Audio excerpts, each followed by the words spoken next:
Hello guys! Ayan, good morning everyone. So for today's video ay tara at samahan niyo po akong gumawa nitong ating ham, pineapple, and cheese sandwich. So tara na guys! Enjoy watching po and wag niyo po sanang kalimutan mag-follow sa aming page para palagi po kayong updated sa aming mga bagong video. So syempre, medyo maaga tayong nagising today at maagang papasok ng school yung aking 3 sons. So hindi muna kami magra-rice ngayong umaga and itong sandwich ang naisip kong gawin. O, diba? Napakasarap nito guys. So, ayan na nga at prito tayo ng ating ham sa konting mantika. Ayan. So, papa-brown-brown lang natin yan side to side. Ayan. So, yung mga ganito, pwede na po yan. So, yung ating ginamit na ham dyan is yung sweet siya guys. So, manamis-namis na yung ating ham dyan. So, saktong-sakto dun sa ating may cheese, saka may pineapple. So, nag-aagaw yung tamis, yung medyo asim ng pineapple, tapos si alat ng ating cheese. So, napakasarap nito sa ating sandwich. So, ayan na nga yung ating last batch. Ayan, tig-tatlo ko na para madali tapos tayong magprito nitong ating ham. So, ayan na nga. At luto na rin itong ating ham.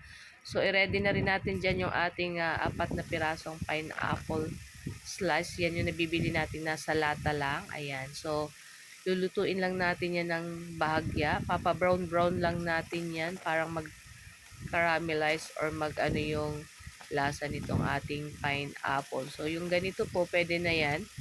Ayan, binaliktad na lang natin. So, kung gusto niyo pang brown-brown, pwede naman po. Ayan. So, after niyan, nilagay na rin natin dyan yung ating sliced bread. At nilagay na rin natin dyan yung ating ham and yung ating pineapple. Pagkatapos ay, ayan, aanuhan natin ng cheese. So, nasa sa inyo po kung gaano karaming cheese yung ilalagay ninyo. Siyempre kami, tama lang yung ganito kasi baka maubos ka agad yung cheese. O, diba? So, ayan, tamang-tama lang po yung ganito.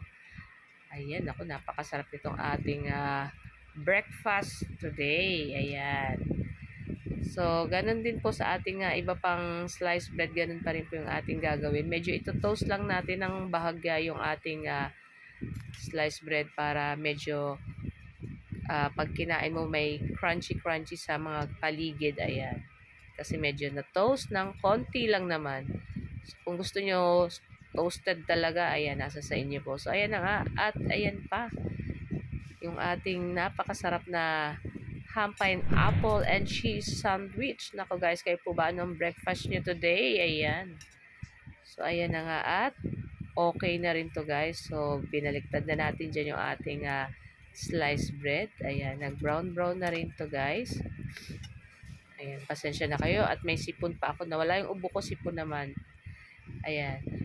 So, at ready na din to guys. So, after nyan guys, hindi ko na hinugasan yung ating kawali at magluluto ako ng ating scrambled egg. Ayan, naglagay ako ng konting margarine or butter. Pwede pong ilagay nyo. Tapos yung ating binating itlog, nilagyan lang natin ng konting asin. At ayan, at halu-haluin lang natin yan dyan guys. At ayan na nga ay pwede pa rin yung palaman sa ating sliced bread. So guys, ito lang po ang aming video today. At sana po nag-enjoy kayo. Huwag niyo po sana kalimutan mag-like, comment, at pa-share na rin po ng ating video. So guys, thank you for watching. Ayan. See you next video again. Ciao. Tara, kain na na. Babu.